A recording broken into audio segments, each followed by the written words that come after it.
कैसे हैं आप सब लोग। उम्मीद करती हूँ कि आप सब बिल्कुल ठीक होंगे। आज मैं हाजिर हूँ आपके लिए एक नई कहानी लेकर। तो आइए शुरू करते हैं। बहनें ऐसी क्यों होती हैं। मैं अपनी बहन को ज़्यादा पसंद नहीं करता था। उसकी शादी हो चुकी थी, लेकिन मैं कभी उसके ससुराल भी नहीं गया था। बस माता पिता ही उससे मिलने जाते थे। मुझे पता भी नहीं था कि वह किस हाल में है। वह कभी कभी मायके आती तो मेरी माँ उसे घर के इस्तेमाल का कुछ सामान दे देती। यह बात मेरी पत्नी को बिल्कुल भी पसंद नहीं थी। जब भी मेरी माँ मेरी बहन को कुछ देती, तभी मेरी पत्नी आकर मुझसे शिकायत करने लगती कि तुम्हारी माँ तुम्हारी कमाई कैसे उड़ा रही है। जब भी तुम्हारी बहन आती है, उसे खाली हाथ नहीं जाने देती, कुछ ना कुछ जरूर देती है। तुम अपनी माँ को बता दो कि यह सब नहीं चलेगा। पत्नी की बार बार यह बातें सुनकर मुझे भी गुस्सा आ गया। मैंने माँ से जाकर कहा, माँ ये सब क्या है। जब भी बहन घर आती है, तुम कभी दाल का थैला, कभी साबुन, कभी चावल या फिर आटा उसे दे देती हो। मेरी कमाई तुम ऐसे उड़ाओगी तो तुम्हें भी घर से निकाल दूंगा। बहन ने मेरी और माँ की बातें सुन ली। 1 घंटे बाद बहन मेरे कमरे में आई और कहने लगी, भाई जरा रिक्शा ला दो, मुझे अपने घर जाना है। बहन की बातें सुनकर मैं मन ही मन खुश हुआ, लेकिन दिखावे के लिए उसे कहने लगा, थोड़े दिन और रुक जाती। बहन कहने लगी, नहीं भैया, बच्चों की स्कूल की छुट्टियां खत्म हो गई हैं, कल से इन्हें स्कूल जाना है।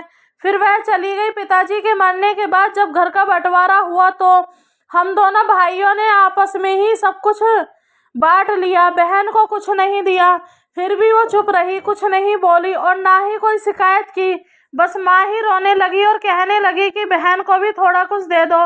लेकिन हमने माँ की एक न सुनी और माँ को डरा धमका कर चुप कर दिया। अब बेचारी विधवा औरत कहाँ जाती, इसलिए चुप हो गई। भाई साहब ने अपना हिस्सा बेचकर शहर जाकर अपना कारोबार शुरू किया और वहीं रहने लगे। हमने अपनी बहन के साथ जैसा व्यवहार किया था, उसकी सजा तो हमें मिलनी ही थी। भाई साहब का कारोबार बर्बाद हो गया और वह मेहनत मजदूरी करके अपना पेट पालने लगे। मेरे बड़े बेटे को भी कैंसर हो गया। उसके इलाज में लाखों रुपया लग गया। जो मेरे पास था सब खत्म हो गया। मुझे कर्ज लेना पड़ा। हालात इतने बुरे हो गए कि खाने पीने के पैसे भी नहीं थे। घर में राशन भी खत्म हो गया। मैं अपने कमरे में अकेला बैठा सोचों में गुम था। इतने में मेरी बहन आ गई। फिर मेरी पत्नी ने कहा, आ गई मनहूस। बहन को देखकर मैं भी गुस्सा हो गया, लेकिन अपने गुस्से को दबा लिया। वह मेरे बच्चे के पास गई, उसे देखा, फिर मेरे पास आकर बैठ गई और फिर कहने लगी, मेरे भाई क्या तुम परेशान हो। और यह कहकर वे मेरे सर पर हाथ फेरने लगी। फिर बोली, बड़ी बहन हूँ तुम्हारी, तुम मेरी गोद में खेले हो। अब देखो अपनी बहन से भी इतने बड़े हो गए कि अब मुझे कुछ नहीं बताते। यह कहते हुए उसने अपने सोने के कंगन निकाले और मेरे हाथ पर रख दिए। मेरे भाई अब परेशान मत हो, यह कंगन बेच दो और अपने घर का राशन भर लो और अपने बच्चों का इलाज भी करवा लो, और पैसे की जरूरत हो तो बेझिझक कह देना। मैं तुझे इस हाल में नहीं देख सकती।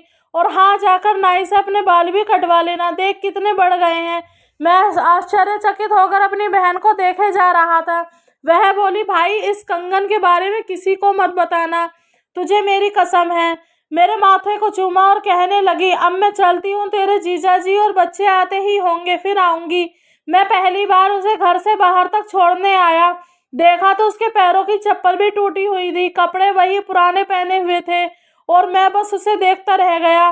मैंने तो कभी अपनी बहन की हालत जानने की कोशिश ही नहीं की, लेकिन जब उसने मुझे बुरे हाल में देखा तो दौड़ती हुई आई और मुझे अपने सोने के कंगन भी दे दिए, ताकि मैं अपने बच्चों का इलाज भी करवा सकूं और अपने घर के हालात भी सुधार लूं। मेरी आंखों से आंसू बहने लगे और मैं सोचने लगा, हम भाई भी कितने मतलबी होते हैं, अपनी बहनों को पल भर में ही बेगाना कर देते हैं और बहनें अपने भाइयों का जरा सा भी दुख बर्दाश्त नहीं कर पाती। मैं उसके कंगन अपने हाथों में पकड़कर जोर जोर से रोने लगा। दोस्तों, आपकी बहन अपने ससुराल में न जाने कितने दुख सह रही होगी।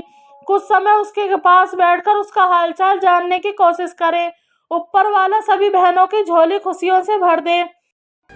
उम्मीद है आपको कहानी पसंद आई होगी। अगर आपको कहानी पसंद आई है तो प्लीज़ वीडियो को लाइक ज़रूर करना और ऐसी ही स्टोरी सुनने के लिए चैनल को सब्सक्राइब ज़रूर करना। धन्यवाद।